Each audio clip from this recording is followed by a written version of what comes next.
ixtiraafkayga iyo goon isku taagayga oo lugtii haysata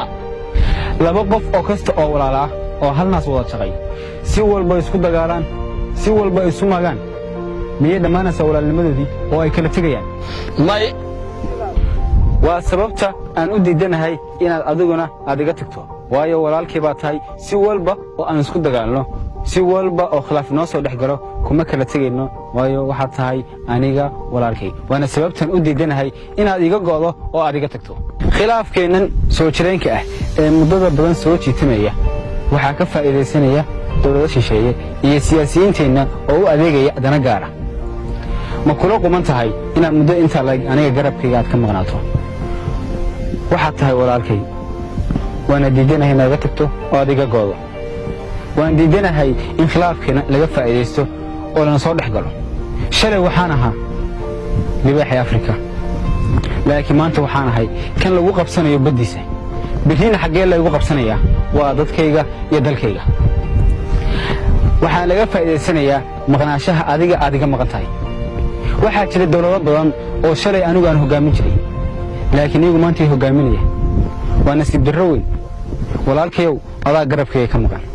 waxaan rajaynayaa inaad maalin uun garabkayga soo istaagto khilaafkiina wuu qoto dheeraaday laakiin waxaad dani ugu jirtaa dawlado shisheeye oo ka faa'iidaysanaya khilaafkeenna dalkeenna dadkeenna iyo dalkeennaba iyo diinteennaba in dan uma aha khilaafkeenna waxaan rajaynayaa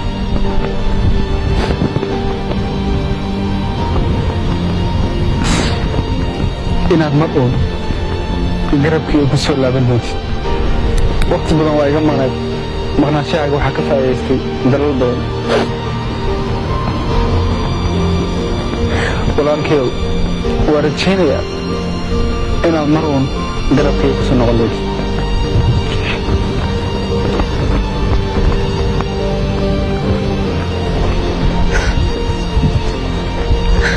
walaal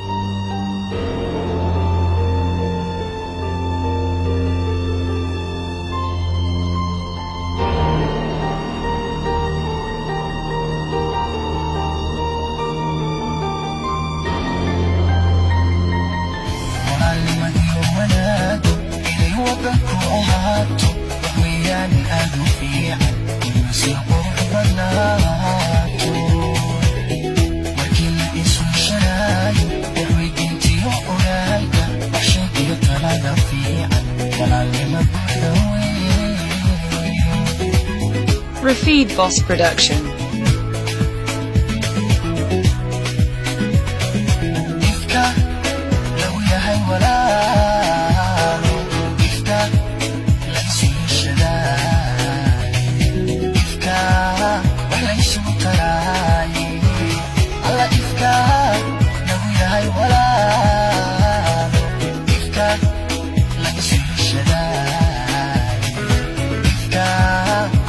Sutra